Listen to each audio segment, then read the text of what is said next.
Ny araba dokla stopko vavy ary am-pindohana dia mamerina ny fialantsiny noho ny tsy fihetezana teknika manasanao anaraka ny fampahalalam-baovao hatramin'ny farany ny tatitra mahakasika ny fantrana eto Madagasikara ny zava-baovao eo anivon'ny anteny meram-pirenena ary ihany koa ireo fotodrafitrasa eo anivon'ny ministeran'ny jono no isan'ny entina amintsika amin'ity takariva ity nampahafantarina omaly teo anivon'ny birao iraisam-pirenena mahakasika ny banky iraisam-pirenena tao anosy ny tatitra mahakasika ilay endriky ny fantrana eto Madagasikara na ny antsointsika hoe le visage de la pauvreté à Madagasikara.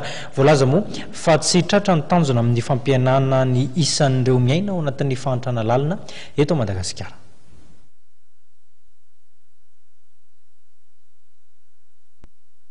Raha ny fanadihadiana natao ny taona 2 5 ary 10 dia tsy nahomby ny fampihenana ny tahan'ireo olona miaina ao anatin'ny fahantrana lalina teto Madagasikara. Raha ny taona 10 izay no resahana raha ny taritra nataon'ny banky iraisam-pirenena omaly dia 570 isan-jato ny vahoaka no miaina ao anatin'ny fahantrana ary 80 isan-jato no miaina ao anatin'ny fahantrana lalina ka zary lasa iray amin'ireo firenena mahantra indrindra eto an-tany Madagasikara. Ny ankizy sy ny tanora no maro anisa amin'ireo izay miaina ao anatin'ny fahantrana. Voalaza fa ny 27 mponina dia tena sahirana, zara raha mahita anikoanina, zara raha nandihy fianarana ary mipetraka amin'ny toerana tsy zarizary.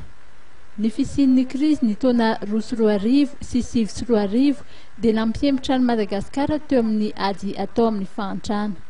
Voalaza fa raha tsy nisy ny krizy ny taona 13 dia tombatombanana fa ny hena 320 isan-jato ny tahan'ny fahantrana teto Madagasikara.